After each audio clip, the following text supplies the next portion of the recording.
If you are in a healthy learning process, you should be deconstructing and reconstructing all of the time. It is not a past tense event that we check off a list. I deconstructed Mormonism. Your deconstruction should keep going after Mormonism. It should keep going. There's a lot of people that I know that it's faith crisis yesterday and right into alcohol and open marriages tomorrow. Ex-Mormons tend to be adults with delayed adolescence. They have no sexual education, no sexual communication skills. They're getting drunk for the first time, making out in hot tubs, and blowing up their lives in ways that sometimes they look back and regret. No Mormon I've ever met has enough sexual education and consent education to be running a healthy open marriage the day that they lost their faith after reading the CES letter. We can be known for a missionary phase or being kind of a militant atheist when we're ex-Mormon. And so I think we need to be aware of the missionary aspect of Mormonism that we're bringing into atheism. We're more likely to be atheist and we're more likely to be annoying in our atheism. And it comes from a good place often. Like, I want people to experience the freedom that I'm experiencing. I want people to experience the human development that I'm experiencing. But it is not, you are not the arbiter of other people's stories. Yeah. And we have to sometimes remember that, not only when we're Mormon, but when we're ex-Mormon too. I think that the lie of atheism is that all you have to do is walk out of the door of religion and you'll just stumble upon your best life. You'll know how to do your relationships and meaning and purpose, and you'll just kind of like trip upon it. What we're trying to do here is say there are problems with fundamentalism and there are problems with nihilism. Both places will kill you. Mm-hmm. Both places will kill you. And so I think you can make better decisions if you can fully see the pros and cons list of what religion provides and what religion limits. And then you can, with your partner and kids, kind of navigate your way through that.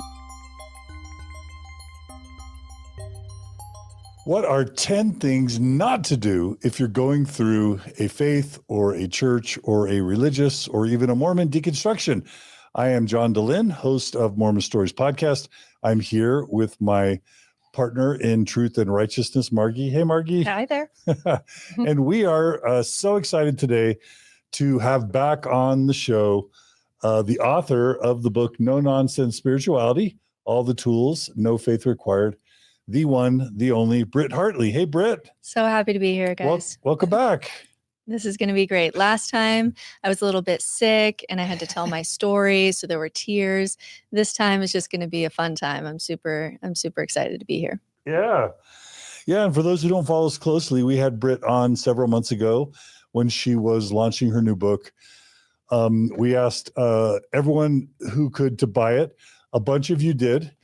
You can still buy it, but thank you so much for everyone who purchased the book. I told everyone that if I was able to make enough money off the book, I would take my family to Harry Potter World in California, and I was able to do that this past summer. So everyone who purchased the book had a hand in that. And Mormon Stories, thanks so much for being a platform for the book, and just thanks to everyone who has bought it, and a lot of you have appreciated it, and it's just more than I even hoped for. So thanks so much for everybody's support on that one. Yeah, our pleasure. Mm-hmm. Britt has a TikTok channel and I think an Instagram channel called No Nonsense Spirituality. Is that right? Mm-hmm. And so Margie and I were attending a Thrive conference this past November, I believe, and Britt spoke at it. And she basically sort of gave a talk on 10 red lights and 10 green lights if you're going through a faith or religious or Mormon deconstruction. Kind of 10 things maybe to avoid or be careful about or not to do, and maybe 10 things to do. So we loved it so much, both Margie and I loved it so much, that we said, let's bring you in the studio and we'll talk through those things. So this is going to be part one of a 2-part series. We're going to talk about the red lights, the things to be careful about or to avoid. If you are going through a faith or religious deconstruction, and then we'll follow up with part 2 with the green lights, things to do. And it's going to be conversational, and we're just going to have a good fun chat. Just three friends. That's what do you say? Yeah, it's going to be great. And I do want to give a caveat at the beginning that it's going to sound like there's going to be a lot of you listening where I go through, these 10 red flags that I see in my coaching practice, and you're going to be like, oh my gosh, I'm like 9 out of 10 on this list, or 10 out of 10. And I just want everyone to know that I am 10 for 10 on this list too. Yeah, right. These are things, no one goes through a faith deconstruction and looks back and says, I handled that exactly always the way that I wanted to. It's a learning process. It's a very messy process. And I know these things because I sometimes wished I had done better on some of these things too. So this is not me like floating above the mess saying, don't do these things. This is just things that I've learned just with myself, and also just what I'm seeing in my coaching practice, that these are just things to be aware of. These are just things to be aware of as you are in the mess of religious deconstruction. So this is not a shame thing. Yes. It's just, we're just as friends talking to each other about things that we wish maybe we knew, or things to watch out for.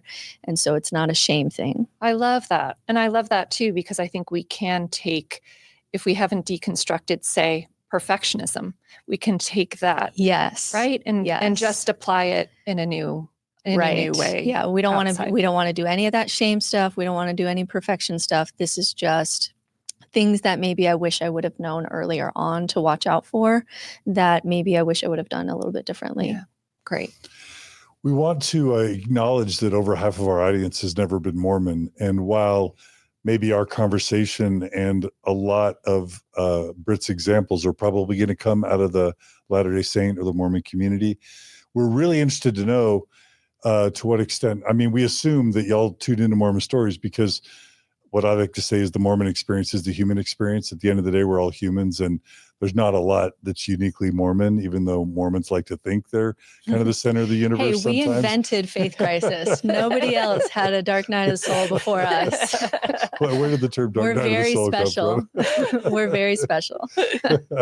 So please, in the comments and in the chats, especially if you're an ever Mormon, we want to hear, me too, or that's not how it worked for us. We've got these other problems. We really want to hear from you. While you're at it, please know that, number one, we couldn't do any of this without the generous donations of our sponsors, of our donors. So if you're a donor, thank you for making this possible. If you're not a monthly donor, you can just go to mormonstories.org, click on the donate button, and become a monthly donor. Whether you donate or not, there are other ways you can really help us, and that's by subscribing to the channel, liking this channel, liking this episode, commenting on it, and then sharing it. That helps encourage YouTube to share it elsewhere. They call that engagement. So please comment, like, subscribe liberally. And while you're at it, go subscribe and like Britt's channels. You have a YouTube channel, by the way, that's got I have a new YouTube channel. It's also No Nonsense Spirituality. It's very new, but I've been putting some longer content on there. Yeah. So subscribe to her stuff too. Appreciate that. All right. So what should we all avoid in our faith crisis? Okay, ready? Britt? Number one is a doozy. No, in this world. Okay. So number one on my list is going to be no surprise to you if you followed me for some time. And that is opening your marriage the day after your faith crisis. You're going right to swinging. I'm coming after it, because we talk a lot, even on Mormon Stories, we talk a lot about sexual dysfunction and things that are going on in the Mormon church. But I think we need to use that same mirror and look at the ex-Mormon community, because there are ways that we are also not being very healthy. So this does not mean that I support like only monogamy, and I'm not a sex therapist, so I'm going to like refer to Natasha on all of that.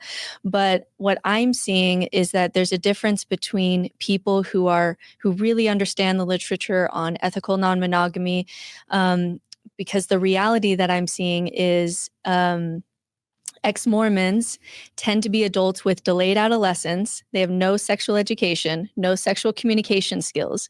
They're getting drunk for the first time, making out in hot tubs, and blowing up their lives in ways that sometimes they look back and regret. No Mormon I've ever met has enough sexual education and consent education to be running a healthy, open marriage the day that they lost their faith after reading the CES letter. So it's just something that I'm seeing that in the ex-Mormon world, where we're just not having the kinds of education that we need to be doing this right away. But there's a lot of people that I know that it's faith crisis yesterday and going right into alcohol and open marriages tomorrow. And that just seems to be something that, as I work with a lot of clients, they look back and say, I really wish I would have maybe done that differently. I wasn't quite ready for that. And I think we just need to be honest about that is a thing that happens. Yeah. Not in a shame way, but in a, can we help each other be better at this way? Do you have any insights on that world? Yeah, I mean, I think we've talked about the fact that so many people who come out of high demand religions, there's high behavioral control, which means there was probably a lot of non-exploration in terms of sex and sexuality. And a lot of these faith crisis things seem to happen in people's midlife when you're sort of sometimes experiencing dilemmas about how am I feeling in my life? How am I feeling in terms of my own personal happiness and joy? How's our marriage doing? Oh, the kids are a little bit more grown or flying the coop. And so it's this double, triple whammy that's all kind of happening at once. And I think we've talked about this before, but I think there's probably a lot of people I've talked to who just never got the chance to date really, or get to know themselves or others sexually. And so they end up feeling, I got ripped off, or I didn't have that chance, or they just want to spice things up because they feel like things aren't as exciting. All of those are like super valid feelings, right? Like, and we need to mourn that and be angry at that and mourn a natural sexual development that didn't get to happen. We just need to remember that in this space, what we do affects other people. And sometimes we have to just be more educated when we are going through these complexities, which is why I really recommend seeing a sex therapist if you're going to be doing something like opening your marriage. Yeah. And you and Natasha interviewed a sex therapist where I believe, remind me, is it Emily Nagoski? Come as you are. Yeah. And you asked this question in particular, and I remember something to the effect of her kind of saying, non-monogamy is like PhD level relationship. Like it's skilled, it's sophisticated. It really, it's one thing to add it when you're very stable and you have kind of all things in check. That's kind of what I remember her answer. And we just have to admit to ourselves, like as especially an exMormon community, that like we're not quite there. Or like we need some time and some education to get there. Yes. Because that's a big jump. That's a big jump from like sexual repression to like sexual PhD. That's right. Yeah. To kind of moving in that. And I also want to bring up, if you ever lurk on exMormon women kind of Facebook groups or Reddit groups, you'll see that there's this common theme where exMormon women will perhaps want to date exMormon men because they understand, how they grew up, but they're wanting to explore, and realizing that there are a lot of women who would rather date an active Mormon or a never Mormon than to date exMormons, because you get all of the sexual repression and you get all the patriarchy that you get from Mormonism, but now the exMormon men have no filter. And so there's this community of women saying like, the exMormon men are really not showing up in healthy ways. We're getting dick pics. We don't want to date them at all because it's all the patriarchy of Mormonism. But at least in Mormonism, you get a filter or benevolent patriarchy. You usually don't get like full on, pictures and things like that. And so I just think it's something that as we do a mirror to Mormonism and check Mormonism, I think we need to also check ourselves in that space too. Yeah, that makes sense. One final question I had is if we talk about ethical non-monogamy as PhD level stuff, there's a group of people that will say it's the best thing ever, but there's another group of people that will say it almost always seems to blow up, and it's the thing that people do when they feel like their marriage isn't working, and it's the thing they end up doing right before they get divorced. I think I don't want to say about that.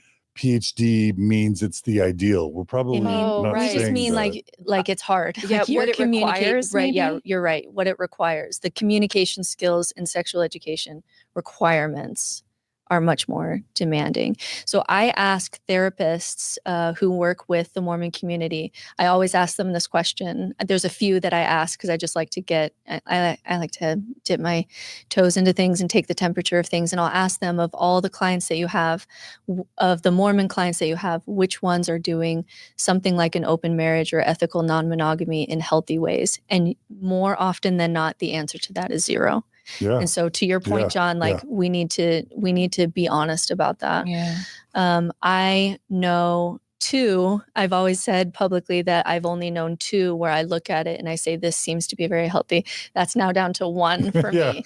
Of all the people that I know who have gone into this space, I know one where it's like the communication, the consent, the support, the therapy, the just all of it, it's just healthy across the board. I only know one, and I know hundreds of ex-Mormons who have opened this door. I would say the same thing. That even I can count a couple people who are like vociferous advocates for it, coaching others, supporting others, where it blew up for them too. So I don't even know if I can name one person that I know who's doing this. So it's not just like, make sure you're in a good place. It's more like almost always this blows up in your face. So it's super risky. Yeah. And if you do it at all, know that it's unlikely to work. And it certainly is probably not going to work without a professional being involved. Yeah. Okay. And and I just think we need to be honest about that reality. All right. Ready for the next one? Yeah. All right. The next one I have on my list is providing order and structure for kids. And this is something, again, I think that the ex-Mormon community is really struggling with. Because what happens is when you are in a very nuanced place, you've almost gotten the benefit, whatever that may have been for you. A lot of people that I meet had benefits being raised Mormon in childhood. Not everyone. Sometimes it's a lot of trauma and sexual abuse and things where it was not a good thing for you. But I would say the majority of the clients that I have look back and say, there were good things about my childhood being raised Mormon. I had some moral education. I had mentors. I had community and identity and belonging. These things are essential for children. They need a nest period. And then later on in life, you deconstruct and you can kind of fly the nest. And that seems to be just like a very natural and healthy way to go about it. The problem is it's very difficult when you're in a nuanced space to then go back to a black and white world to raise your children, because children need more order and structure than you do when you're nuanced. They need boundaries.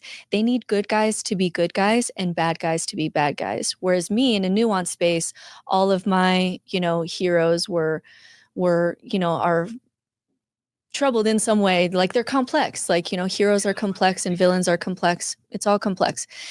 So for me, I'm seeing that it can be really difficult for us as a community to come back to our kids and give them the nest period that they need. So what we're seeing with ex-Mormon children is the parents seem to be able to figure it out and do okay. But the kids didn't get, and then also just like with things deconstructing in society in general, not being able to, for example, own a house or other markers of development and into adulthood. They're missing all that. We're just seeing such high levels, even in the ex-Mormon community, of depression and anxiety in our kids. And I think it's just something that we need to be more open and honest about, that, hey, it's great that you are nuancing and you're out here doing this really complex stuff, but you have got to come back to some level of order and structure in black and white for kids, because kids need black and white before they can do gray. Yeah. And that is hard for us when black and white was triggering. Right. It's hard for us when good guys are good guys and bad guys are bad guys, because we got stuck in some of these development places. So it can be triggering for us. But it's something that kids need, or else their depression and anxiety is going to be much higher. And I'm not like doing this perfectly by any means. I have 4 kids and I'm trying to figure out how to raise them outside of religion. It's hard, but I think we just at least need to be honest about like, hey, this is hard. Yeah. Yeah. I love this because I feel like there's plenty of research around this, around the importance of routines and rituals with young kids. And also what I'm kind of hearing here is child-centered, as opposed to, say, the parent-centered parenting of, and I really, I can see why this is something that's challenging and maybe requires a level of awareness and skill for a parent, because I think when you have an experience with something that you feel betrayed by it, you feel like on some level it kept you from a reality, then it can feel like a gift to give it to your kids, that what you're offering by offering all this nuance and all this is actually freedom for them. So, all the love and softness around this thing. But what I'm hearing is kind of maybe really conceptualize the fact that children's needs may be different than yours. Yeah. And then watching your triggers in that. So like you were saying, like this can be a very natural process. Like if you're a science teacher, it can be pretty easy, I think, to go back and say, yes, in kindergarten, we teach them that birds fly.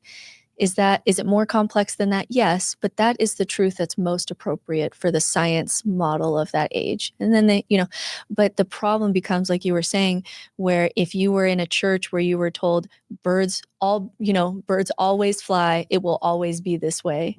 And then you have to go back and teach your kids that, then it can be triggering. It can be very triggering to go back to that place. And I think as a community, we're struggling with our triggers to be able to go back and give our kids the order and structure they need. Yeah. I love this topic. So many things to explore. Like the Pew Foundation has been tracking the nuns, right? People who in the United States who no longer affiliate with any religious tradition.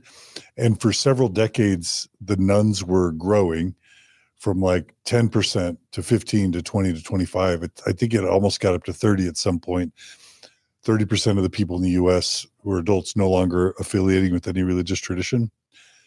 For the first time ever in the past year or two, the nuns ticked down and the religiously affiliated ticked up, which means in the past year or two, we're seeing a resurgence in religiosity. And my understanding is it's happening at least to some degree with younger people. Yeah. So there's a podcast I listen to called Honestly with Barry Weiss, and she's a former New York Times reporter. And she recently had a debate between like Michael Shermer and Hirsi Ali. Ayaan Hirsi Ali. Yeah. And they're debating whether religion is a good thing. Yeah. And they keep talking about the rates of depression and anxiety and self-harm and suicidality with youth. And the faithful people make a really strong case that kids need religion. And part of the reason why so many kids are struggling are because they don't have it. Now the secular folk are saying, no, it's not that. It's screen time. It's social media that's the problem, not the lack of religion. Yeah. But I wonder what you recommend to I have a lot to say on this. This is like actually my specialty in my master's program was Gen Z spirituality. So I'm super interested in all of this. And like you said, there has been a downtick in the nuns, but that's going to be mostly young men. And so what's happening now is something that I never would have predicted 20 years ago when I started to get into religious studies, which is when I started studying religion, it was true across the board that women outperformed men in religiosity. They were more likely to go to church, read scripture, pray, raise their children. If the spouse wasn't attending, the women were more likely to take their kids without the husband, and vice versa. And it was across all religion, it was women who were really had the signs of higher religiosity. And what we're seeing now is that Gen Z men are far more likely to be conservative, Gen Z women far more likely to be liberal, and a huge gap. The gap. You mean politically? Politically. So it's a 30-point gap. We've never seen that kind of gap between the two genders before. We're seeing it in Gen Z. And so the young men are returning to church, returning to the order and structure, and really sometimes the only safe place where a man can sing or a man can check up on each other or talk to other men. That seems to be happening more at church than anywhere else. Whereas the women are much more likely to be able to form community outside of religion. They're more likely to be liberal. Yeah. They're more likely to get into astrology and tarot and some of these other spiritual tools.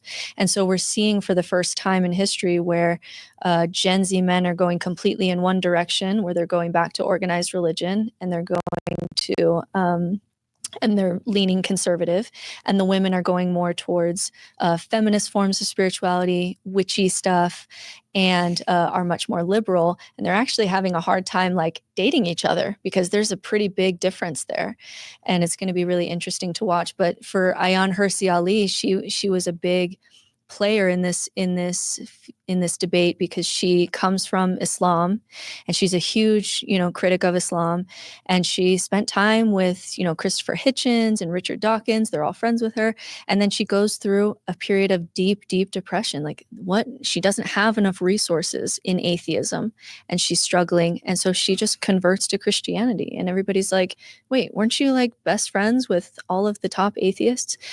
And she essentially said it wasn't like Jesus came down and told her, to join Christianity. It was more so that she didn't have enough resources in the secular world to deal with the deep existential depression that she was in. Mm-hmm. Yeah. And so for the secular world will say it's not religion specifically, because it doesn't actually matter what the beliefs are.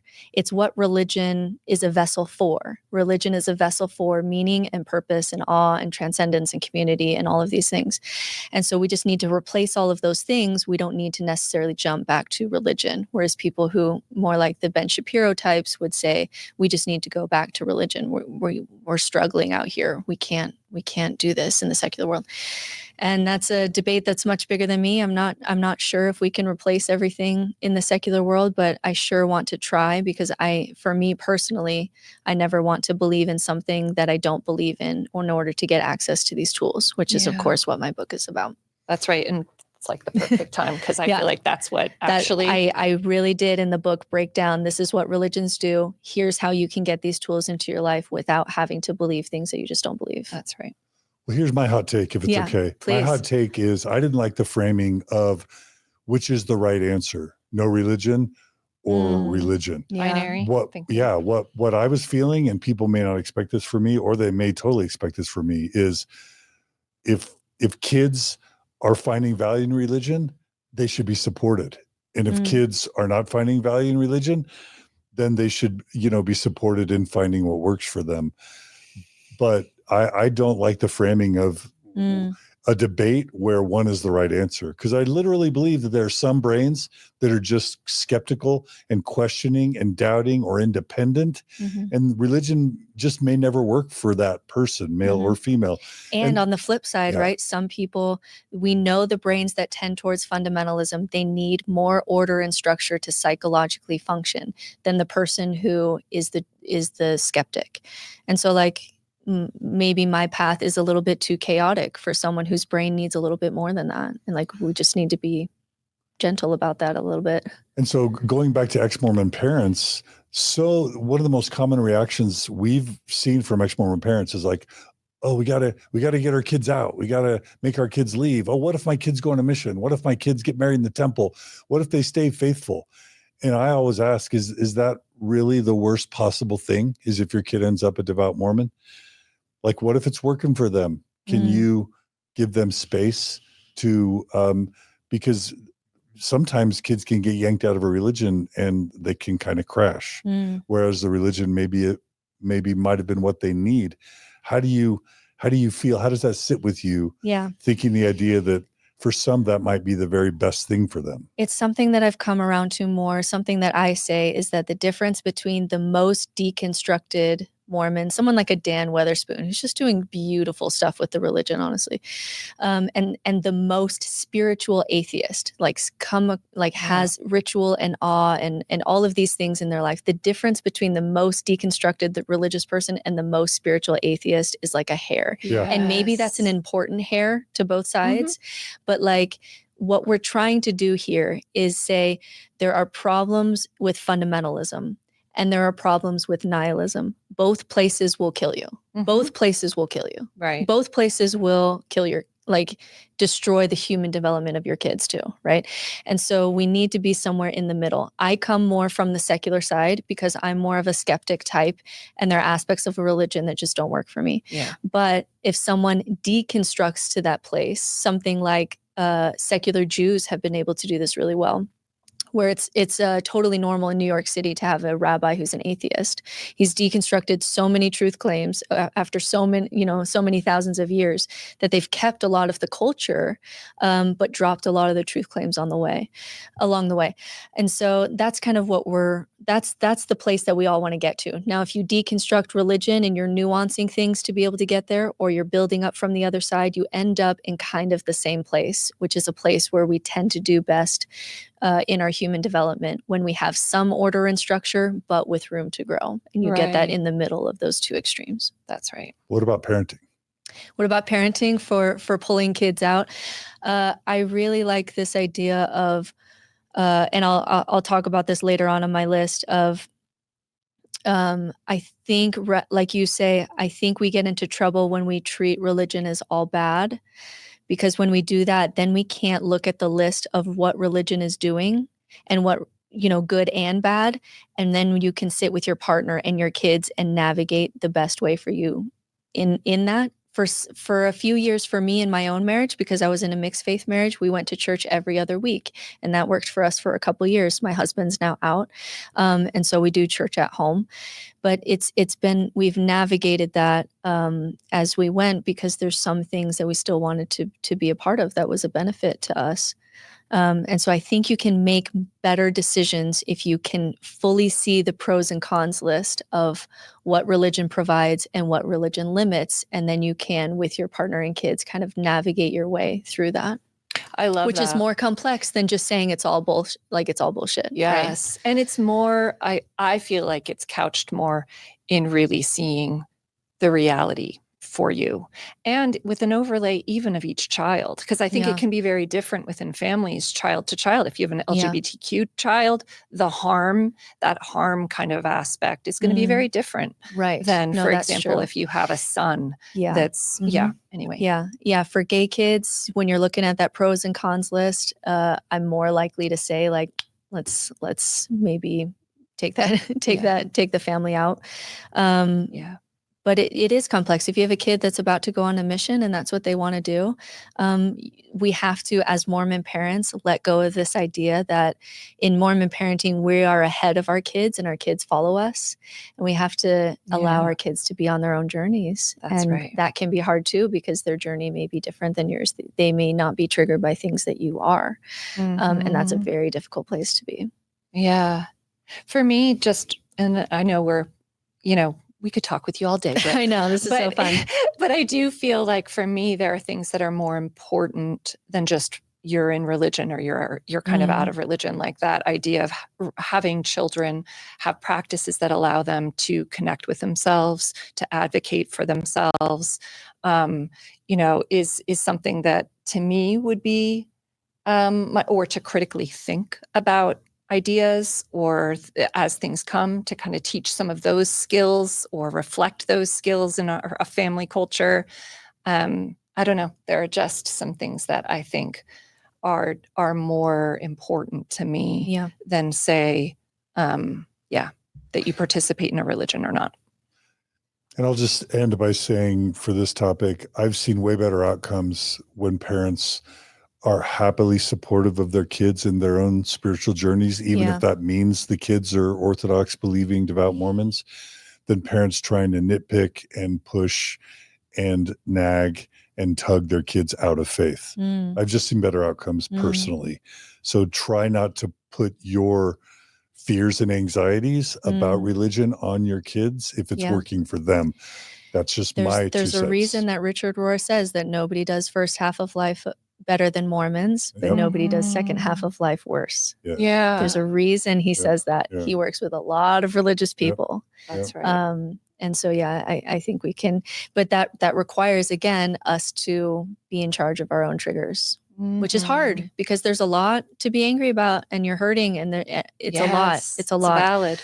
It's totally valid. All right. The next one on my list is psychedelics chasing, which I may be just speaking individually here since Oh no, this is it's not like something. every faith crisis narrative we get these days has a psychedelic component. Not every, but a lot. But you guys don't. You guys don't Right. partake, and so I'll be doing. But I'm sure you hear everybody talking about it. So I am a fan of psychedelics for various things: getting in touch with your inner child, releasing things being held in your body, depression boosts, turning your ego brain off, seeing what's going on in your subconscious, facing fears, having spiritual experiences outside of a religious context. But something that I'm seeing in the exMormon community is what's called psychedelics chasing. Psychedelics chasing is when you're not doing this with a guide. You're not integrating your trip experiences into your life. And what starts to happen is your drug life starts to be over here and your regular life starts to be over here. And what happens is, especially because these can be such peak experiences, they can be very pleasurable. They can be a time of great intuition. It can feel like 10 years of therapy, but you can almost get addicted to it. And so what I'll see is people have a positive experience with psychedelics. This is, of course, the exMormon caricature is that, the day after your faith crisis, you open your marriage, you get tattoos, you go order your first coffee, and then you go do mushrooms. And it's almost like a rite of passage at this point. But what I'm seeing is some people will have a positive kind of first psychedelics experience, and then they start chasing. So when am I going to go to Costa Rica and do ayahuasca? When's my next retreat? When's the next time that I'm going to do this? And they're not integrating those trips into your life. What psychedelics are supposed to do when you're doing them healthily is they open doors in your mind that you can then learn how to walk into when you're sober. So the point of psychedelics is to use them to open up a door to help you process things, help you reset PTSD and depression, help you remember what it was like to just be a kid. It just opens these doors. But to do them healthily long-term, you want to be able to step into that room with your sober mind. You want to be able to use psychedelics less and less. And sometimes in the ex-Mormon community, we start using them more and more. And then we start hanging out with other people who are doing this thing. And now our life and our family and our job is over here. And our drug life and our drug brain and our whatever is over here. And now we're chasing, and we need to be able to integrate those into one life. You need to learn whatever state you get into on drugs, you can get to off drugs. It's just that psychedelics is a tool. It's a shortcut that you can use. So I really recommend finding guides, which sometimes we're not doing enough in the ex-Mormon community, and also be aware of a guide will help you integrate your trip into your life and then learn how to get to those places with your sober mind so that you're not becoming dependent on these drugs or chasing these drugs in a way that will start to disconnect your life. Yeah.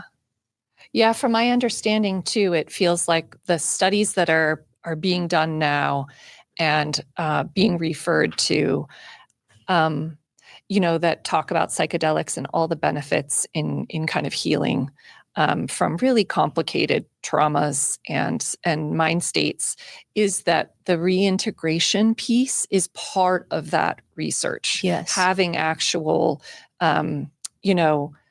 sessions afterwards and before. So it sounds like it's like that reintegration. It really is piece. key. Mm-hmm. Yeah. Yeah. Have you guys watched the show Severance yet? Yes. Yeah. Yep, we're caught up. Yeah, you're caught up. Oh, Yeah. wait, is the finale today? We'll talk about that later. Yes, it is. But yeah, it can almost start to like sever your brain, where if you're not reintegrating, you'll start really having two different kinds of lives, and people will start to get almost psychologically unhinged if you're not having someone to help you reintegrate these experiences. Mm-hmm. And so for me, psychedelics has been helpful for me. I've had treatment-resistant depression.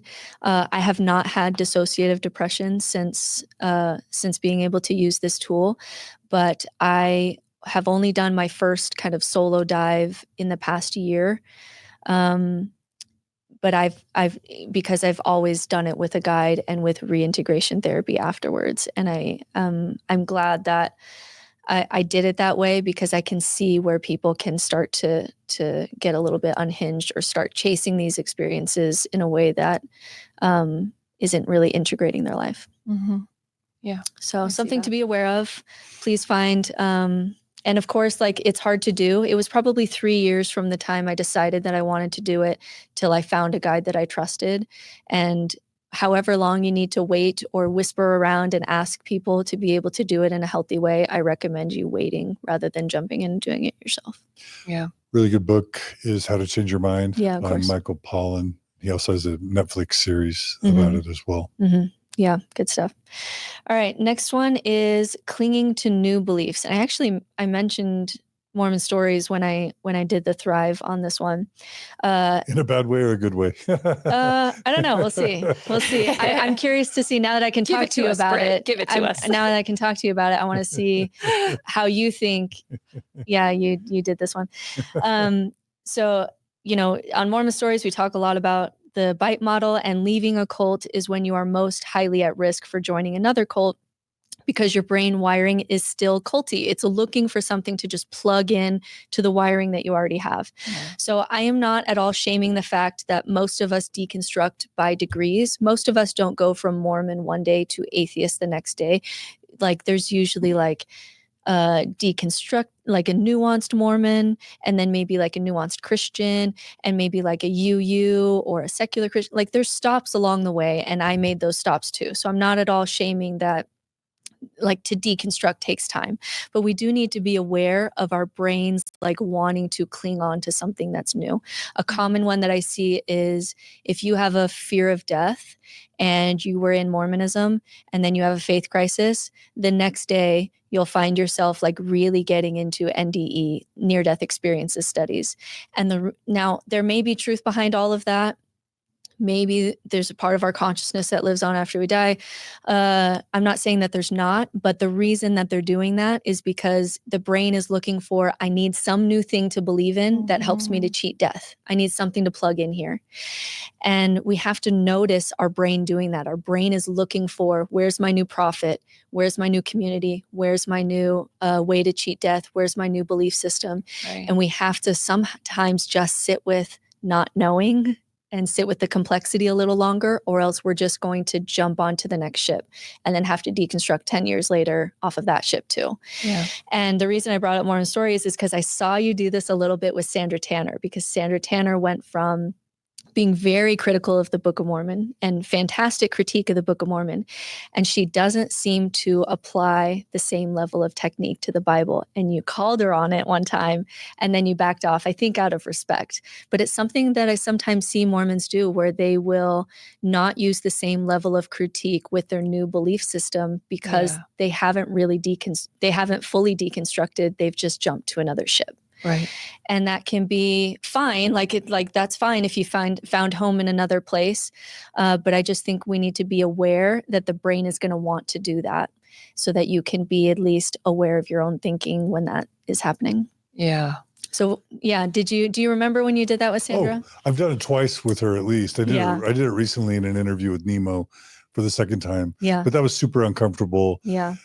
But that goes back to like the believing brain. Yeah. Like you find out so often that when somebody has deep beliefs, Michelle Stone, I don't know if you saw, I did an interview with her. She's known as being sort of like the leader in the Joseph Smith never practiced polygamy movement. I did see some of that. Yeah. Mm-hmm. And I can't listen to the whole thing of that. No, I can't. But she's had a lot of trauma. And and that doesn't mean that people only believe because of things that I cherry pick that I notice about their lives. But I think of the same type of thing when we talk about non-monogamy or psychedelics. The thing I was going to say about psychedelics I didn't get a chance to say is, yes, everyone that I've talked to who's done psychedelics says it's changed their lives. Not everyone that I see who claims psychedelics has changed their lives. Can I actually see myself a meaningful difference in their life? In other words, if I'm turning my skeptical brain on to psychedelics, it seems like sometimes psychedelics flips the switch in your brain that signals to you your life has been changed without you actually learning the lessons to change your behavior. And so, yeah, you had the chemicals come to your brain that say, oh, my life's changed now. But sometimes people haven't really changed much. And that's where reintegration comes into it. Right. Like Well, you totally. have to put this into, like, if your psychedelics experience isn't showing up in a way that your partner notices that your marriage is different and that you're a kinder, more compassionate person, then you haven't, you haven't reintegrated that. And so I'll see that often with men, like the male gurus who are doing psychedelics, and they're still just like assholes to the women in their life. And it's like, no, thanks. Yeah. I'm good. And that's kind of where I was going, is like, and this isn't a pick on psychedelics, because when my friends tell me it's changed our lives, I want to believe them, and I tend to believe them. And I've heard people talk about psychedelics. It's the medicine, and the medicine told me this, and the medicine told me that. Yeah. Or my guide told me that my dad sexually molested me when I was a baby. And they believed the guide, who has no idea whether that actually happened. Right. Because the guide's not being ethical. Right. And so they're actually implanting memories in the person. It took me so long to find a guide that I trusted, because you are in a very vulnerable place. And I'm very, I'm very non-woo. I wanted to do this in a place where someone kind of understood that and wouldn't want to like plant beliefs in me when I'm in that state. So it took me a long time to find a guide that I trusted. Yeah. So whether it's yoga instructors, podcasters, psychedelic gurus, psychedelics themselves, non-monogamy, whatever. I love this idea of keep your skeptical brain. Yeah. But then you're deconstructing everything all the time, and that's not fun either, right? Where's the magic? Where's the magic in life? Where's the magic? If you're skeptical of everything. Yeah, right? I find that my skepticism really keeps the magic alive for me. But I may be alone in that. People accuse me all the time of like, you're just so skeptical of everything, because I'll be skeptical of everything on my social media, and people will be like, no, don't take this one from me. And it's like, but for me, the magic of what reality is more magical than our stories about it. And that's just, and so for me, it's a very magical life over here in cold atheism. I think we're so with you. I don't identify as an atheist, but like, I want to swim in reality. I want my feet planted firmly on the ground of reality. It's magical. We are spinning we're flying through space right now, and sound waves of what you're saying are hitting my ear, and then they'll resonate in my body. It's magic. It's magic. To me, all of this is magic. I am with you. Yeah. I am with you with that. Yeah. I do think it's funny, as you were talking with, just to support this point, go back to this point, but it feels like even sometimes unchecked, let's just say within Mormonism, there's this whole place for spiritual experiences and what it means about you to have a spiritual experience. It's kind of like that you're really virtuous, that you're select, that you're right, that you can see if you don't actually deconstruct the structure of that, the idea of like, then I do think mushrooms move into almost a plug for many people who maybe never had spiritual experiences within Mormonism and were kind of felt like they missed out, or even felt some shame around that. Here's a guarantee. I have not thought of that connection before. I'm going to have to think about that more. But yeah, there's one guy that I know who talks to me about like the 16 dimensions that you can travel through. And I'm like, buddy, like we just constructed a new, you very quickly just constructed a new spiritual system where you're very special and you know all the things. And I'm a little bit skeptical of like how your brain did that. Yeah, right. So yeah, I'll have to think about that more, but that's a good point. How about chakras? Yeah, I'm they're sacred to people. They are. When I diss on chakras, people get after me. I know. And we have to remember that some of these things it's like the tool helps regardless of if the tool is true or not. Yeah. Right. And so some of these things it's like Enneagrams. We know, like we know some of these things. We have science even that shows something like Reiki can help. Really? I didn't know that. We have some science that show, but we don't know if it's because it's something magical or one person is spending an hour of their time tending to you with their attention. Yeah. Like we know that that's very powerful for the body.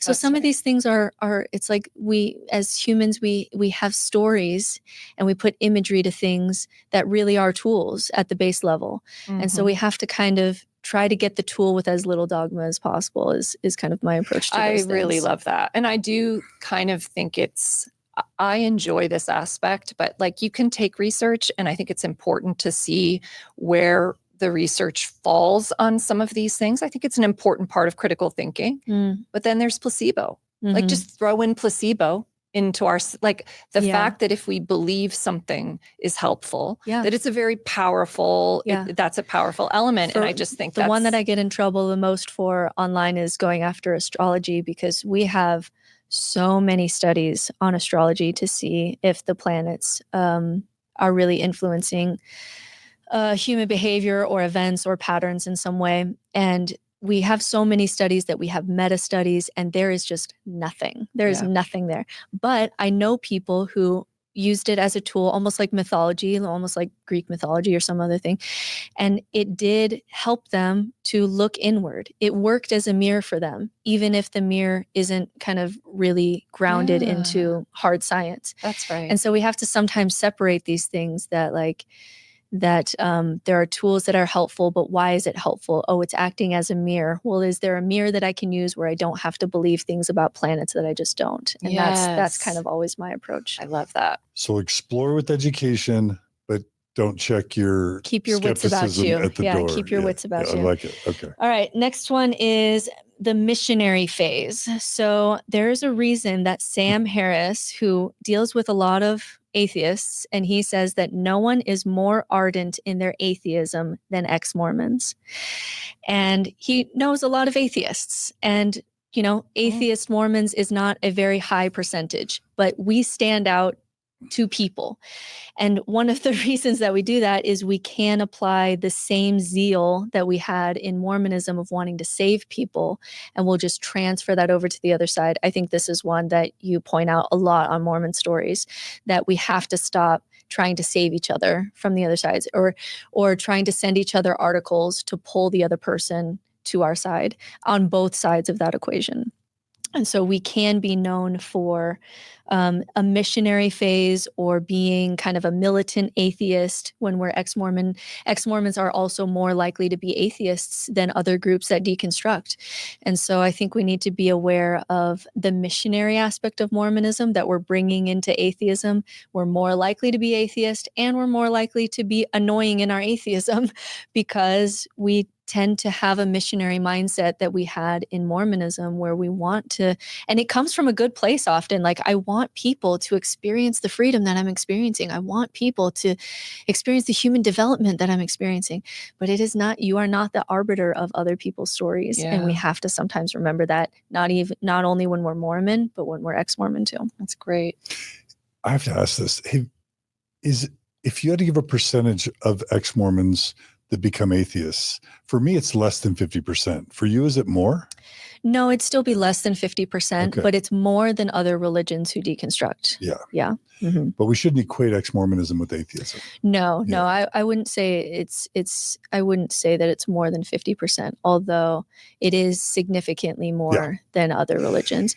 And some of that is just because, for example, in Christianity, so much of that is couched in mystery, whereas in Mormonism, I see how scripture gets made. I see how prophets become prophets. I see how myths become manuals. I see all of that happen, and and so Mormons are more likely to step away from religion and God altogether. Yeah. So be careful in the. You're right. Mm-hmm. Yes, secular missionary zeal. Be careful trying to pull people out of religion. Sometimes believers try and blame Mormon stories for taking people out of religion. Nobody who's really in a faith position is going to listen to a 6 or 8 hour long form story about someone's faith deconstruction. People come to Mormon stories to help them process what's already happened, a loss of faith that's already happened. Yeah.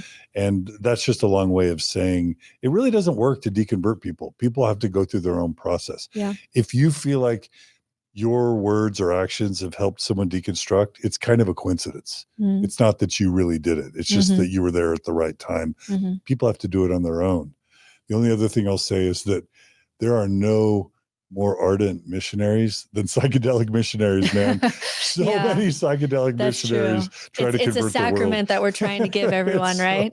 Again, not to diss on psychedelics, but It's a thing, man. Yeah. There is a brand of atheist psychedelics missionaries that are on a mission that I think it's not most ex-Mormons, but there's enough of those that we need to say like, hey guys, I think we're taking some of our Mormonism with us here. Yeah. And I see too, this deconstruction piece that you talk about as well, being in that part of like, not special, but like we know something that you don't know. Oh yes. And now the I feel this sense of like responsibility to save you from what you don't know. I know the secrets. The plants have taught me the secrets. Right. And now I'm going to share the secrets. And that's very Mormon. That's still very Mormon. It's still very Mormon. And it comes from a place of compassion, just like I think when we were Mormons too. Totally. Absolutely. But we have to be aware of like how this is landing with people. Yeah. And another deconstruction, I could see it play there as well, is just, in Mormonism, being the same is safety. Like that conformity piece, it's actually, it can be love, it can be safety, it can be, and so when you maybe, transition out, that is something you want again. You want your spouse to be like you. Right. You want your children to be like you. You want you have this visceral experience. I think sometimes that being different is a threat. Having someone have different beliefs than you, that is something. Yeah, because we're taught that love and safety is only when you're enmeshed. That's right. Yeah. Mm-hmm. No, that's a good point to add. Yeah. I'd say the two most, Mark, you tell me if you agree. We've reviewed like 750 applications to Mormon Stories, to be on Mormon Stories, since we initiated the application process. I would say the two most common narratives are, number one, I was sexually abused and I want to call out my abuser. We get multiple a day on those. That's but awful. the other is I took psychedelics and I want to teach everybody about how awesome psychedelics are. Yes. So there's a dark and are those the two most common, Margie? Are there more? I don't know. I'd have to really. Those are pretty common though, right? We do have a lot of those things. Yes. Yeah. Maybe they go hand in hand. I don't know about that.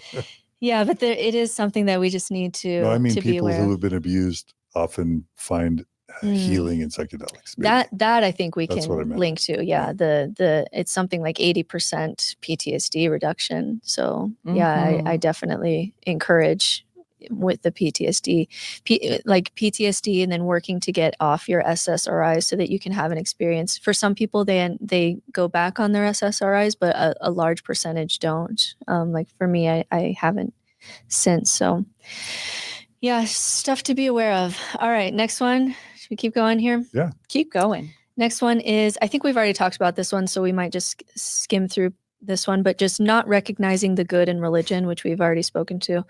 I was on a TikTok live with an ex-Mormon group where there was a woman in the group who was absolutely floored at the idea that there is any good in religion. Like this was actually like shocking knowledge to her. And there are certain ex-Mormon rabbit holes where we're just bashing every aspect of religion, but we have to remember that we have co-evolved with religion. As philosopher Daniel Dennett says, religion is like music. We've co-evolved with it. The music of today is different than the music of 1,000 years ago and 1,000 years before that. We've had it as long as we've been human. And so there is, if I were to challenge myself, if I were to play chess against myself here, it may be that because communities are formed on shared myths, it may be that the secular world will never be able to do community in the ways that religion can. And, we can talk about this even with Thrive and how Thrive is not the same as running a religion. It's much more difficult.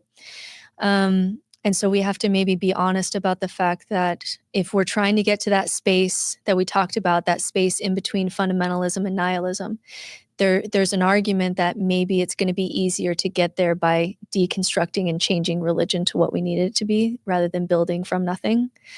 And so we have to be honest about the good that religion does do in the world. And also, if we want to get a place where we have something like secular Judaism, where I can be an atheist and still be Mormon, which would be fantastic if I could do that. Maybe it's actually faster to get there through deconstructing religion rather than rather than building. I'm not sure that that's true, but there's certainly an argument for that. And a lot of the debates that are going on right now, like 20 years ago or 10, 15 years ago, it used to be that Christopher Hitchens did all these debates, is God real? And we've kind of moved on from that. And now the question is religion good for society? That's what like people in my field are debating. We're not even debating which religion is true anymore. It's just the question of, is religion good for society? And there are some arguments that we need to take seriously on that. I'm firmly in the camp that religion does a lot of good for society. And I think of it as kind of the orchestra model, where you need the percussion and you need the brass and you need the strings. We need healthy religion and we need healthy secularism, and different types of brains and different types of situations are going to favor different contexts. So there's not one right context. I had an African woman reach out to me recently, and she told me that she joined the church 10 years ago and it really helped her for several years. And then she went to work for the church and was treated poorly for not getting married quickly and having kids. And now it's not working for her anymore. But I said, are you glad you joined the church now that you don't believe it anymore? And she said, absolutely.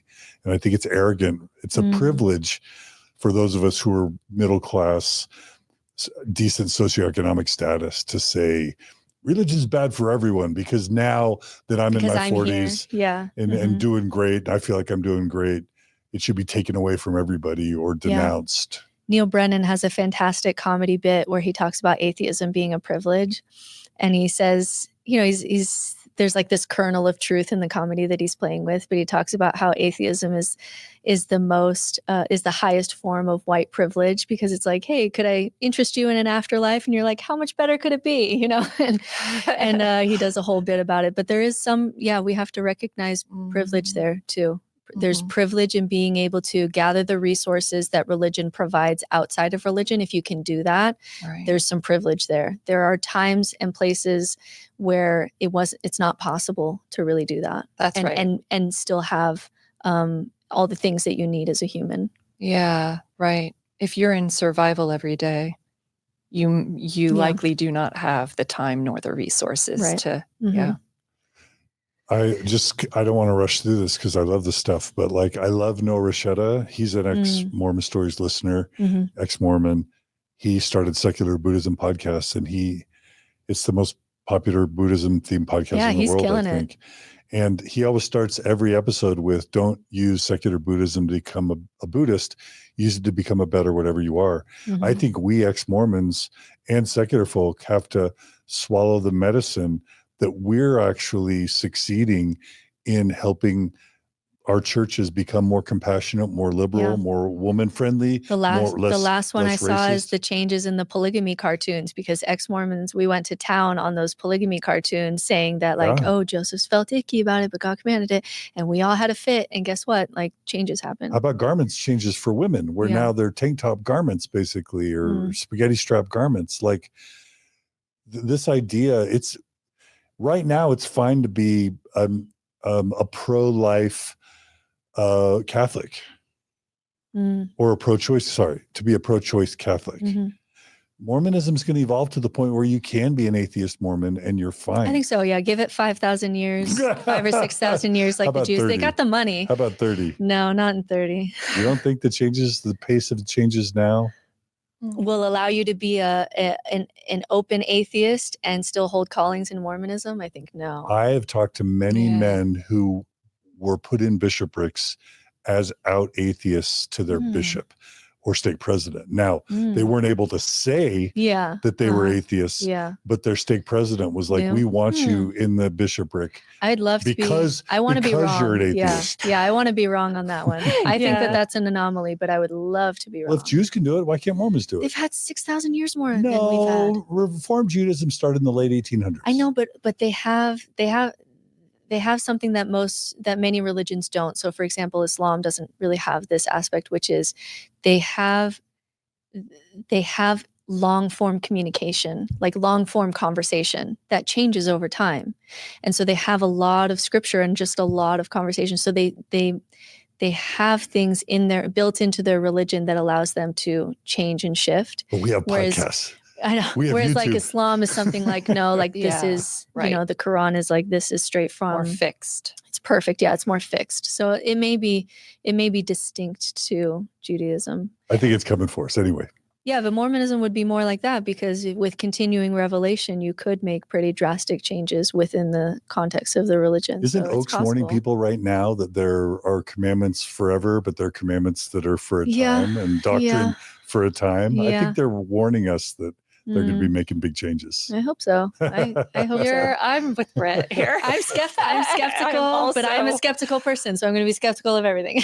Well, I'm skeptical of your skepticism. That's great. That's fantastic. And yours, Margie. I love that. For the record. I love that. I'm actually more pro-religion than Margie. Is that fair to say? Yeah. But that tends to be true of men and women in Yeah. general. Fair. Women do better outside of religion because we can form communities. Yeah, what's so not I to could love? I could call up Margie and 10 girlfriends to meet me for lunch and say, I'm going through something in my marriage. I need to talk about it and cry about it. Totally socially acceptable. That's a lot harder for my husband to do. Yeah. Right. All right. Number 7 here. I think we talked about this a little too, but underestimating the hard work it is to replace religion. Religion has had hundreds, sometimes thousands of years to develop tools for us. It is not as easy as walking out the door. I think if I were to tease atheism a little bit here, it would be, I think that the lie of atheism is that all you have to do is walk out of the door of religion and you'll just stumble upon your best life. You'll know how to do your relationships and meaning and purpose and the good life, and you'll just kind of like trip upon it. Mm-hmm. And I don't think that we're as damned and broken as the Christians tell us we are, but I don't think that we're like the atheists tell us we're like, you'll be fine if you just leave religion. I think we're in between those two places. Mm-hmm. Maybe we're not fundamentally broken, but we certainly need a lot of help. Mm-hmm. And I think some people underappreciate how much they benefited from religion as a jumping off platform. They got all the benefits of community, ego building, practicing speaking, education, scripture study, subsidized education at BYU, moral education, warnings around drugs and sex, people that have cared about you, a sense of becoming a young man and then an adult, having clear rituals that represent rites of passage as you grow. And then in your 40s, you'll say, I don't really need religion. And it's like, that's great, but like you had a foundation to jump off of. And I think we're missing that. I'm not saying don't leave organized religion. I'm saying don't underestimate the amount of work that it takes to replace it. Because some Mormons, especially with tithing, they'll think, oh, I have 10% of my income back. No, you have that part of your income now needs to go to Girl Scouts, now needs to go to my son in karate because he's getting some Bruce Lee moral education from a karate instructor. Now that 10% needs to go into replacing all of the things that you're not getting anymore. And I think sometimes we miss that. I'm reminded of that Buddhist metaphor of the raft. It's, let's just say you want to cross a river or you're fleeing something and it's the raft that takes you across the river. Who's going to get to the other side and want to destroy the raft? Why not leave the raft there for other people? Similarly, exMormons hate Mormonism sometimes, but they're creations of Mormonism. Yeah. And so what if we, number one, had gratitude for what brought us to where we are, even if it was flawed? And I know it's easier for men generally to say that than women. So I appreciate you saying that. I own that. No, yeah, I totally see that. Yeah. That Mormonism was created for and by men. And so men are going to see it more favorably than women. So maybe I'm speaking mostly to men. But even like our ability to speak now with microphones, like if you were like me raised in the church, every year you gave a talk and then we would bear a testimony to a group of people. And there's a reason that exMormons, like we have so many podcasts. Everybody has a podcast and it's great. It's fantastic. Everybody podcasts and talks to each other and let's figure out like what the hell is going on with us. Like all of that is fantastic. But we sometimes like miss the fact that the reason that we're able to just stand up and speak to a group of people is because we had the opportunity to develop that skill. And that's just one tiny little skill. There are thousands of those little skills that we have developed in Mormonism that we have to, one, remember to try and replace for our kids, but also just recognize it for what it was. I got to work with text. I got to go to BYU, Idaho and work with history and philosophy and theology, and it trained my mind. And I got to practice speaking. Every time I had a calling, I was speaking, and I I can't stand on where I am now without noticing all of that underneath me. Yeah. So I guess to summarize, to the extent you can be grateful for what got you to where you are, if you like who you are now, be grateful for it. And what if we tried to improve the raft for others who might need to take the raft instead of feel like it's our job to deny that the raft is useful or to try and destroy the raft? Yeah. In fact, we were talking about ChatGPT off air, and I asked ChatGPT one time, like, could secularism really actually grow and compete with religion? I love and that question. ChatGPT says no. Like, I agree. Like religion, it produces, especially patriarchal religion, there's a reason it took over the world. It produces more power, more money, more resources, more children, more communities to raise those children. It's just the output of it. We just can't compete with it. No. Because when you have something like a strong myth about hell and you're pouring all of your money and resources into your church, there's nothing in the secular world that can compete with that. So ChatGPT thinks that religion is going to win, fundamentalism is going to win. It's just too wired into our brains. But it says what secularism needs to do best is, without secularism, we'll see the worst of what religion can do. And so secularism's job is not to replace religion, but to check religion. And so that's what ChatGPT said. Like, we need you for what you're doing for Mormonism, not because you guys are going to create something like an ex-Mormon church that's going to give you all the good things that Mormonism did without any of the bad things. You're not going to be able to do that, but you can check Mormonism. And we are. We're helping to improve I think so the too. Mormon church every day. Maybe that's a big role of what secularism is really going to be able to do. I just wish we could find the community. I know. In all the good ways that we had it. I think that can be built. I think that can be built individually. I think you in your own life can build that. I know thousands of people who have built that in their own life. Yeah. But walking into something like a Mormon church that has everything that you want and nothing that you don't want, I don't think that we're capable of it, because we just don't have strong enough shared myths to get the resources to be able to pull off something like that. Yeah. It become anything bigger than what you're able to do individually will be by definition some form of cult. Mm-hmm. So you have to pick your poison kind of on that one. Yeah. Yeah. Yep. I see that. Can I add one thing too with this idea of ChatGPT and how secularism can check maybe the patriarchal religion thing that's always going to and I kind of like the idea of secularism being also maybe a rescue raft for those who are inevitably harmed, marginalized communities where actually, if that's going to, in quotation marks, trump all the patriarchal religion, then at least there's a rescue plan for those who are really, really harmed within that. At least. And I think that's something that we can eventually get better at and do, that I can't give you a church where you can just walk in and get instant community like you had with Mormonism, but I can give you these tools and you can build it in your own life. You can build this in your own life. Right. That's what secularism can offer. Yeah. Yeah. Right. But it needs to get better at that for sure. It spends so much time trying to just check the excesses of religion that sometimes we don't have enough time to build up the resources that you're talking about, but I hope we get better at that. Yeah. All right, next one. Okay. Underestimating that deconstruction is a lifelong process. I meet people who talk about deconstruction as if it was a one-time event because we're Mormon and we check shit off lists like nobody else. I deconstructed, right? It's like past tense. Your brain was formed in a religion, and if not in a religion, then some form of matrix of reality. You will be rediscovering old thought patterns and previous beliefs and former selves for the rest of your life. When people talk about deconstruction, they're usually talking about beliefs, but we also build a brain around our beliefs. We build thought patterns that exist long after the beliefs are gone. I tell clients that this is the hardest part of deconstruction, when all of your old beliefs are gone, but your thought patterns are still there, because that's the moment where you have the least amount of tools, because you don't have the tools from your old beliefs, but you don't have new ways to think about things yet. There are times when I still think 20 years later, okay, I'm finally on top of deconstructing how patriarchy has affected me, and I'm still finding new things. So I think we just need to get more comfortable, and I think Margie, you've talked about this, get more comfortable with deconstruction being a lifetime event. If you are in a healthy learning process, you should be deconstructing and reconstructing all of the time. It is not a past tense event that we check off a list. I deconstructed Mormonism. I'm still finding new ways that patriarchy has affected, or some Mormon thought pattern has affected the way that I think, but also I'm learning new things and having to deconstruct new things. Your deconstruction should keep going after Mormonism. It should keep going. Mm-hmm.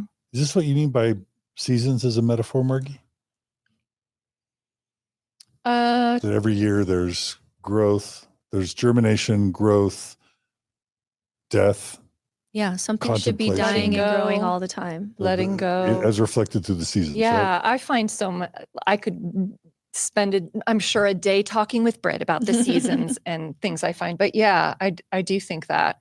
And I do think that's a large part of my why, honestly, in doing Mormon stories, is because I feel like we look at one, it's religious deconstruction, but really it's because this is likely, one aspect of deconstruction. It's likely maybe the beginning of a long, like the rest of your life. Now looking at systems, histories, things you've been, you've accepted as truth that you will deconstruct, and it becomes a template of sorts of how to grieve, what does it look like to. Do you find that it after a faith transition, that template of you should always be kind of dying and growing gets easier? I think so too. Because people sometimes in their deconstruction will tell me like, wait, I'm going to feel like this forever. Like I feel like I'm dying. And over time, once you kind of detach your identity from what you believe, once you do that once, it gets easier. That when I learn something new, I don't have my identity wrapped around it the way that I used to. And now, I was wrong about something. I'm more complex on something. I'm more nuanced about something. It becomes easier. And now it becomes this flow of constantly dying and regrowing. Absolutely. Rather than just this big break, right, that we have with Mormonism, because it's built up over so many years, because they want us to kind of have the same testimony at 12 that we do at 40. That's right. And so it builds up. But once you kind of go through that big detachment between your identity and your beliefs, it becomes easier to just be constantly dying and growing. Yes, I think that. And I also think that actually becomes one of the main things that we connect to about being alive. It wasn't like within Mormonism, there was so much that was static. Right. It was like not alive. Right. They tell you how to build the thing, you build the thing, and it's and it should stay that way till you die. Yeah. Right. And so I do think part of that deconstruction is realizing, this is what it means to actually be engaged with life. That's such a different twist on the term of a living church, right? My growth now really feels alive. Whereas in Mormonism, there were times where it did feel very just concrete, and then, that will limit you. And marriages can go through deaths and rebirths too, right? Yeah, my husband and I, we're coming up on 20 years next month, and it's been marriages of a couple different people. There's been different marriages to many different people within one marriage. Yes, absolutely. Yes. I think we relate to that. I also think parenting is that way. I think health, the healthcare system, there are just so many, the education system. Once you kind of view systems in curiosity, and you kind of know what to look for because your faith deconstruction kind of shows you that. I think it's this way of realizing we're always changing, just like everything else that is alive. And that's what it means to be alive. Yeah. Yes. Yeah, I love that. This will be a short thing here, but I'm curious that you said something last time we talked, John, where I'm curious whether this is a place where you've been wanting to deconstruct, because you said something like, I think we have free will. I just kind of assume that we've always had free will, but I haven't really looked at it. So I'm curious, I'm curious if you've wanted to go down that rabbit hole ever. Oh, absolutely. I have not read a book on free will, but I am super light on the idea of any of us having a lot of free will. This is a pretty common conclusion to make. I feel like I feel better and do better if I accept consciously the illusion that I have free will and that others have free will. But when I look at other people, especially people who are caught in toxic cycles of self-defeat, me realizing that chemicals and brain wirings and trauma and genetics are so much more at play than any of us realize. And it just allows me to have compassion on the world and on myself. And I never want to lose accountability to think that I need to have the ability to change and get better. And it's the belief that I have free will that kind of makes me think maybe I can do better. But I'm super light on free will these days. That's where I am. Yeah. Did I even touch on your question? Yeah. Okay. I was just curious because we touched on it briefly. Yeah.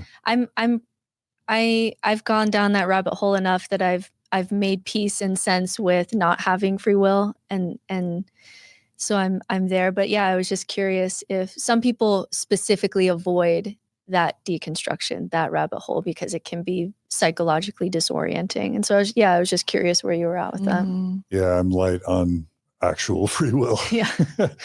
But you find benefit in the belief of it. I have a little bit of belief in free will. It's like the faith I used to have in Mormonism. I was just going to say that's a little Mormon, John, where it's like the science isn't really adding up here, but it's sure helping me to believe that. That's a little Mormon, John. It is. And yet I think, for many of us, we may choose to connect to something that gives us comfort, knowing that it either, gives us comfort or allows us to show up differently. It gives us just sort of a different feeling that fuels us in a different way.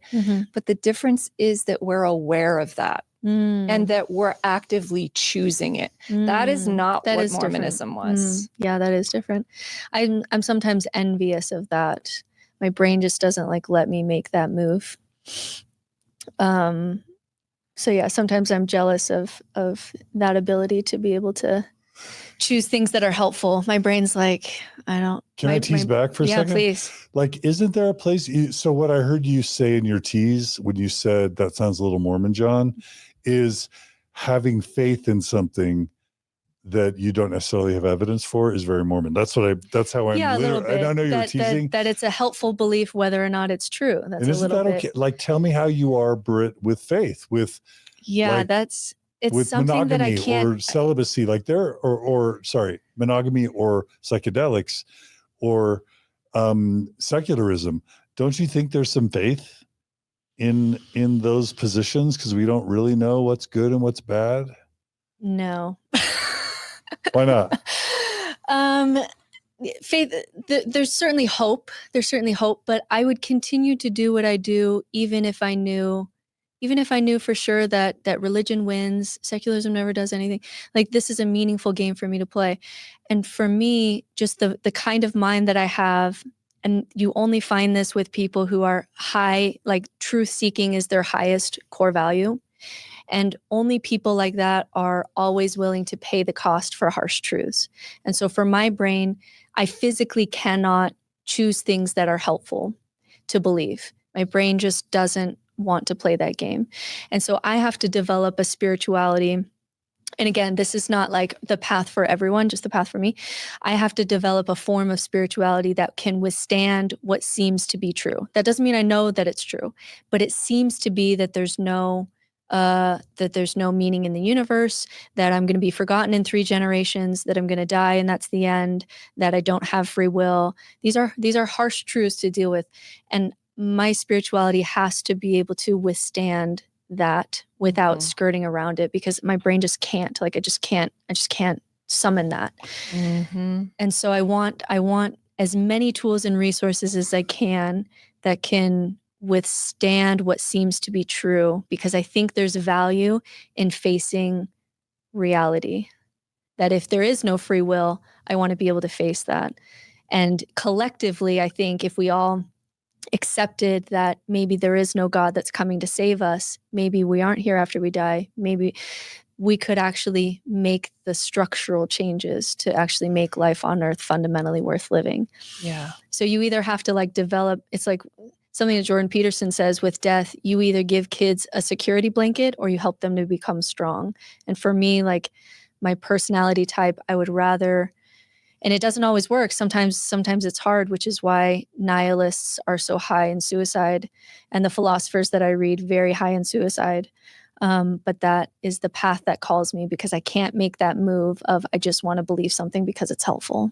Yeah. Yeah. And I hope you get the sense that I value truth and evidence as absolutely. well. Yeah.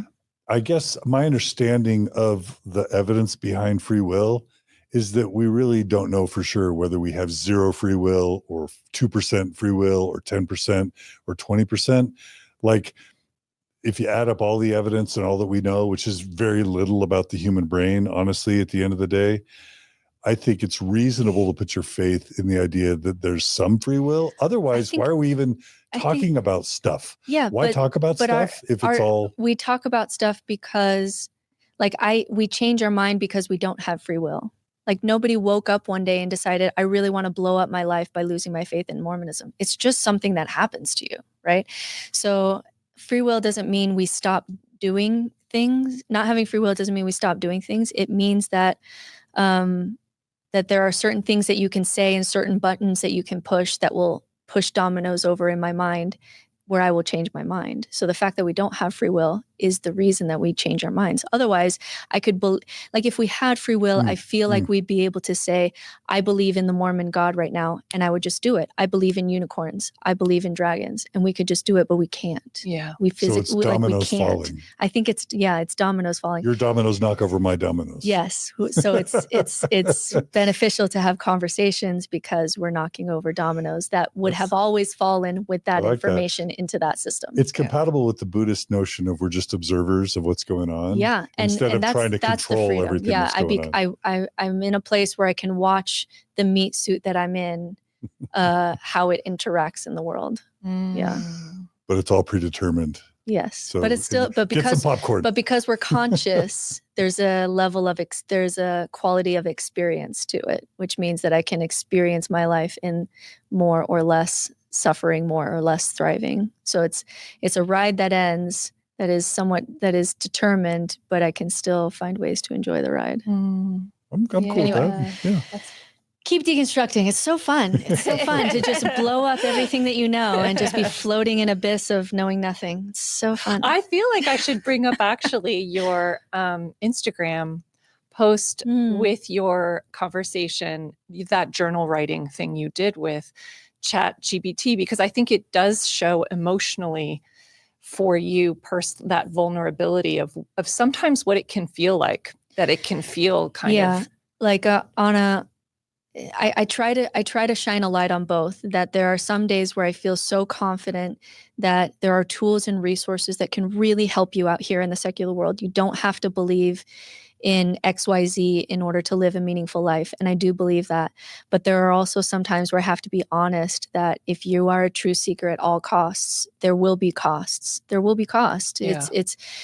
There's going to be some loneliness and some disconnection from society and other people. There's going to be things that you sometimes wish that you didn't learn, that you didn't know. There are some people, I have a lot of clients that don't believe in a God or don't believe in free will and wish that they did. They envy the people that seem, and there's some science to show that there is a level of ignorance is bliss. Like there is science to show that the more you read philosophy, the more depressed you get. So my personality type wants to take that journey because I want to be able to build something in light of harsh truths of reality. But I'm humble enough to know that if my brother, for example, who is an addict, he has very high loyalty as a core value. This path for his sobriety, very dangerous statistically. I don't want him anywhere near my path. Would not be good for him. Amen. You know what I mean? And so I want to be honest about both sides. I think that there's tools where you don't have to be dependent on religion, but also there are some things where the story of religion is a lot nicer than the story that I believe in. And there's a cost to that. And I just want to be honest about that. Yeah. Yeah. Thank you for that. All right. 2 more here. Next one is finding new prophets. This one I get. So I talk to a lot of spiritual people in the spiritual world. And the reason I got to tell you guys, they're annoyed with exMormons. They're annoyed with us. The reason that people in the spiritual world are annoyed with exMormons is because we have prophet-centric brains, and we have a form of prophet worship in our religion, and we will take that to our next spiritual leaders. I've talked to Thomas McConkie about this. I've talked to other people about this. We get really clingy and really demanding of spiritual leaders, even outside of religion. So even with my clients, they'll ask me, well, what do you believe about this? And I have to constantly turn that power over. It doesn't matter what I believe. Why does it matter what I believe about this? What do you think about this? Yeah. And so something that we do as Mormons deconstructing is we'll often find new prophets. That could be Sam Harris or Brene Brown or John DeLynn or me or Margie. Like, we'll find new prophets, and it's great that we I think everybody needs to have inspirational voices, but we just have to be aware of that clinging. We'll get very clingy because we're used to having a prophet tell us what to do. And sometimes we're taking that with us, where I've seen people leave Mormonism, and then like whatever Sam Harris's opinion is on everything is their new opinion, because they're just kind of waiting for Sam Harris to tell them what to do, or whoever the person is. Right. And I think we have to be aware of that prophet-centric mindset, and like you were talking about, step into our own kind of authenticity, even though it's uncomfortable at first for us. Yeah. So yes, and okay.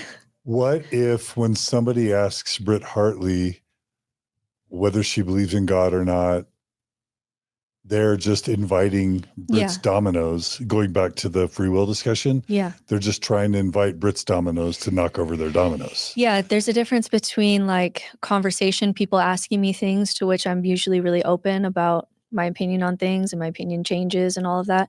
I'm more talking about like in a coaching scenario. I heard that. Right. In a coaching scenario, sometimes they're not just looking for my opinion on things. They're kind of looking for their own, what to do. So like they know that I've done more research on near-death experiences studies. So they want me to just tell them what happens after they die. And I have to like push that right back to you. Like, I don't know. You need to either be okay with not knowing, or like have your own opinion on this. I can't always be, your answer to things, even though you want me to be that for you. I can't be that for you. That's right. I can tell you, some of the things that I've learned along the way, but I can't be your prophet for you. Yeah. I've had experience, I think, a lot of experience with that too. Yes, I bet you have. Coaching. And I see a couple things at work there. It is that prophet kind of go external as opposed to connect, I think, with yourself. And that's okay. Like, we have to learn how to do that. Yes, that's not it's not intuitive to us. It's a new like terrain. I'm not shaming that at all. Like I definitely clung to a few voices early on in my deconstruction. Now looking back, maybe more than I needed to, because that it wasn't an intuitive move to me of like, oh, what do I think about this? I think it's that. And I also think sometimes at that stage of deconstruction, it can be a difficult time to connect with ourselves because there's so much now we realize we don't know who we are. That's right. And we're realizing, sometimes there's some self-betrayal there, and so it's also timing, right? Right. No, you're so right. With that it can be, I think, a difficult time to do that. I also think it's tied to that. But the instability, the idea of living with all those questions. So then when you're asked, and then they're left with, I don't know. And I don't know where to look, and I don't know where to, that there's just, it's that move from stability, external tell me, to this idea of like, okay, now I'm in a really unstable place. I don't know who I am. Right. And so that is a higher hurdle. Right. It is more of a, I think. Yeah. So what you're looking for in a coach or in a voice in that situation is someone who can say, here are some options. That's right. Because we need some help, right? Like, that's right. Like we need some help. And so what I'll do is like, I don't know what my spiritual path is. Great. Here's a study that we did in 2004. It's the tree of contemplative practices. Here are all the different ways that humans connect. which one seems to resonate with you? Yes. That tends to be the help that's most helpful, is not someone who will say this is the way, but someone who says these are the options, what resonates with you. Yes. That's what you're looking for in a coach. Explore. Now you get to explore. Now you get to explore. And that's different than a prophet relationship. Right. But sometimes we'll get sucked into a prophet, a teal swan character or someone, and now we're kind of on someone else's path. That's right. So what's evil is the guru or the leader or the therapist or the coach that says, I have special powers from God. That's evil. Or I know what God wants for you. That's evil. Or I know what's the right answer for you or what you should do. That's evil. Or I know what you should think or believe. That's evil. Maybe it's okay for a coach or a guide or a friend to say, here's how I think about things, but you should do your own processing. Or when I consider doing these things, here are different things I tried, or this is what I've seen works or doesn't work for me or others, but you should figure out what works for you. Is that fair or not? Yeah, I wouldn't always use the term evil there, because some of it is ignorance. Like I know a lot of young, especially male meditation gurus, and I do beat up on them sometimes, but they're sometimes so easy to. But they'll genuinely have meditation practices that have really improved their life, but they'll assume that everyone will benefit from that. And I see this especially with young meditative teachers, and not knowing that, for example, it can be very healthy for men to dissolve the ego, but they maybe don't realize that for women, they often need the opposite. Yeah. And so sometimes that's not necessarily evil. That more comes from a place of ignorance, right, and sometimes even youth. But yeah, you want to find teachers and leaders and coaches and voices that talk about availability of paths and help you resonate with the one that's for you. Yeah. And sometimes we don't do that. And we're not great really at that value, I think, to exploration, Mm-hmm. you know, Yeah. exploring and noticing Mm. as a process and a practice. All right, last one. You ready? This one hurts. This one is painful for me personally, actually. I really hate this one. Overemphasis on intellectualism.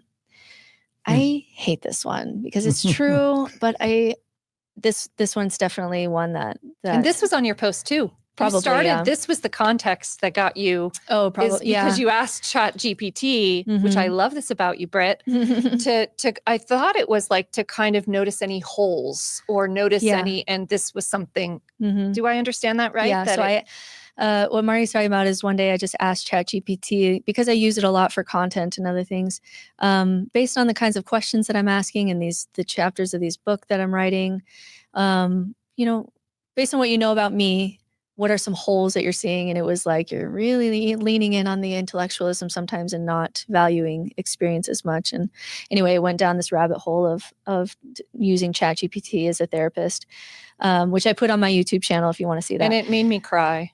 It made me actually cry. Yeah, it actually surprised me that it moved me to be able to speak openly, say some things that I would be hesitant to say to a human, and so I opened a window on that. But here's what's sometimes going on, especially with the people who leave Mormonism because of truth seeking and like church history stuff, that kind of Mormon faith deconstruction, is we make fun of people who use religion as a security blanket, but more often than not, if you are turning to pure rationalism and you think that you are just going to be a rational robot, you are doing that as your security blanket, because you felt like your feelings or historicity was manipulated in Mormonism. And so the place that you go to for safety is pure rationality.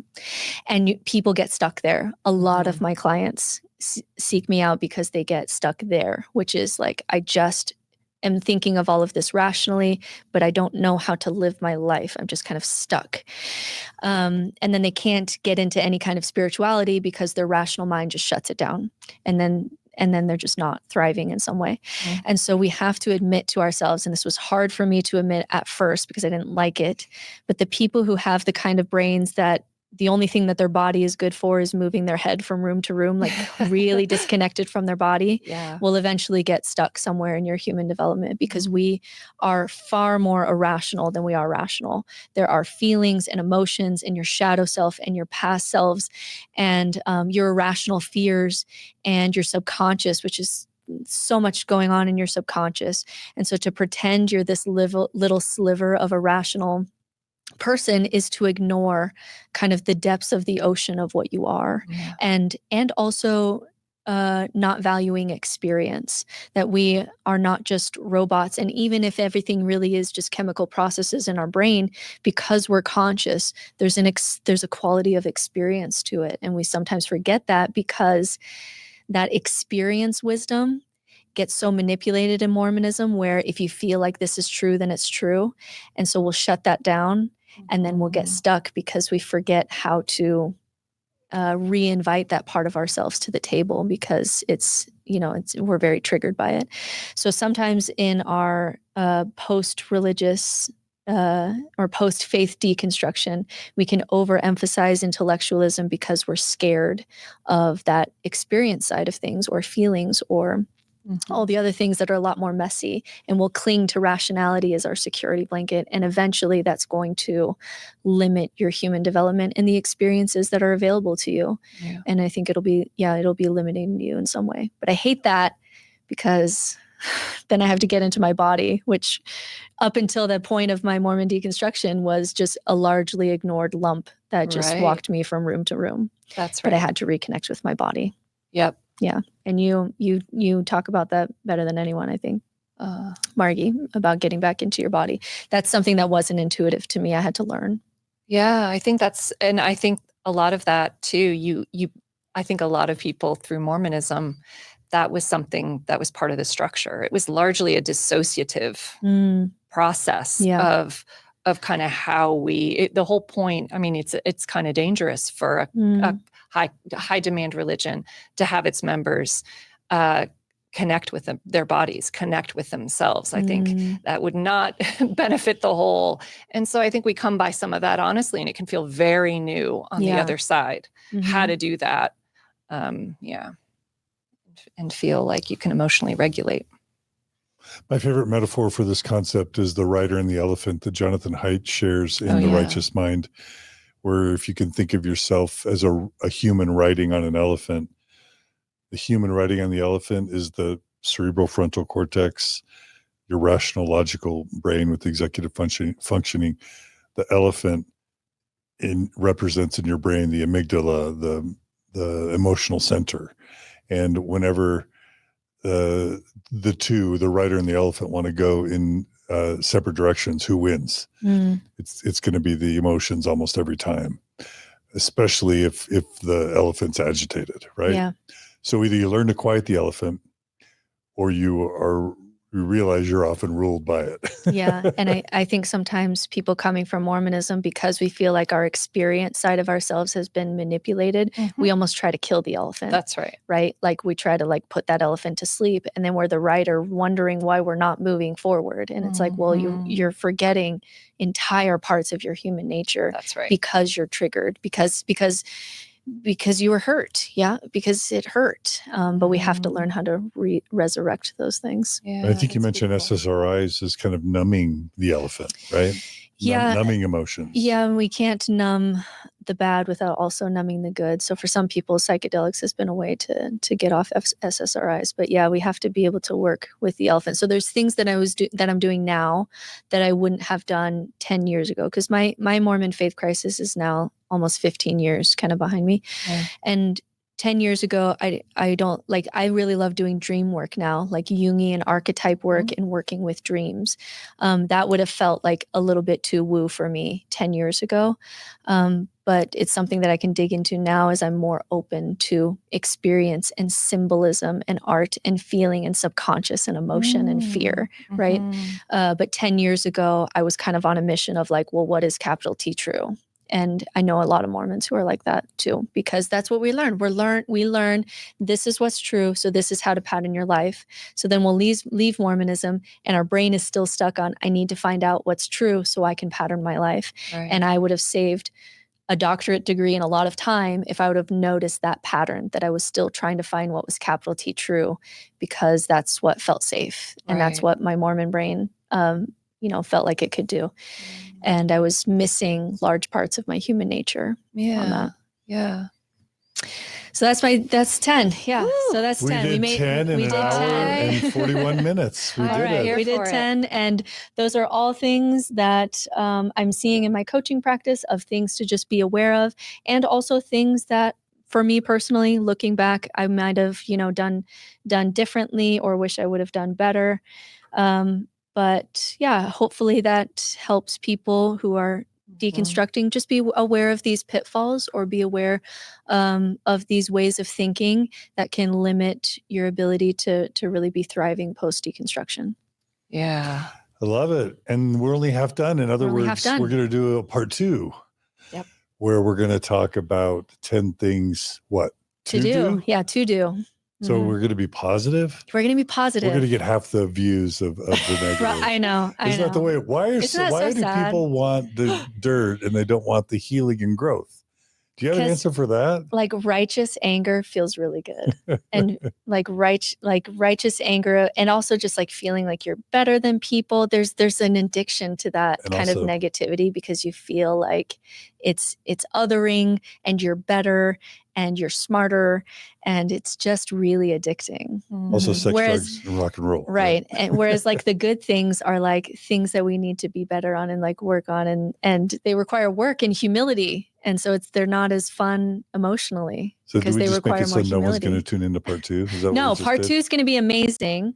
Part 2 is going to be all the things that you should do in your deconstruction that will make you so much happier. So come back for part 2. Build a big, beautiful, healthy, vibrant, exciting life. Yes. Let's do it. Yeah. Everybody who listened to part 1, come back for part 2. All right. It's going to be good.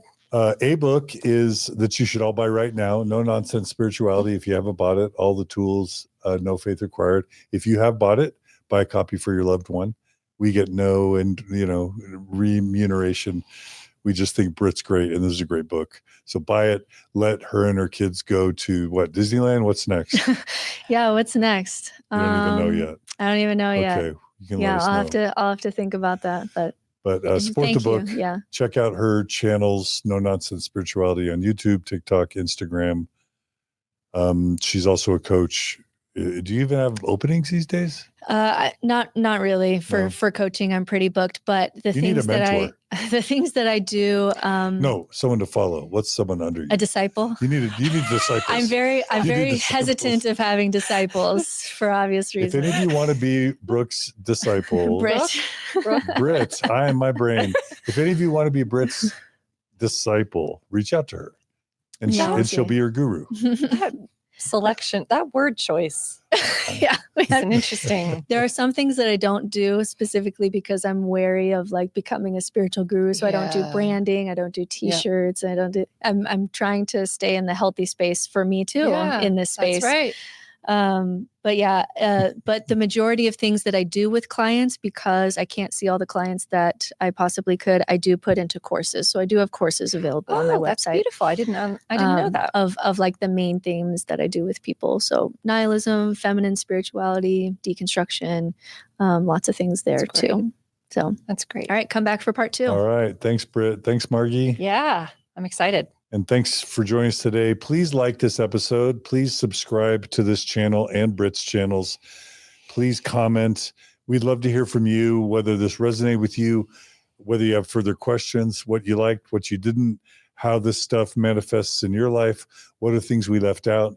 We're here for all the comments. Will you be reviewing the comments? Yeah, I'll lurk in the comments a little bit. Maybe and even mention. I'll flag you if there's something interesting worth engaging in. All that helps grow the channel, and it's also fun. Again, we'll end by thanking all our donors, because it's the monthly donations that make Mormon Stories possible.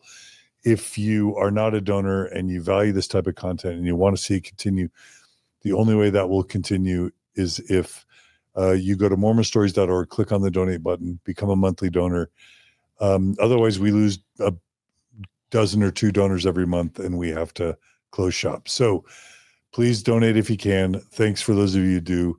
Be good to each other. Be kind to each other. Come back for part 2. of 10 things to do in your faith deconstruction. Thanks again, Britt. Yep. Thanks, Margie. Yep.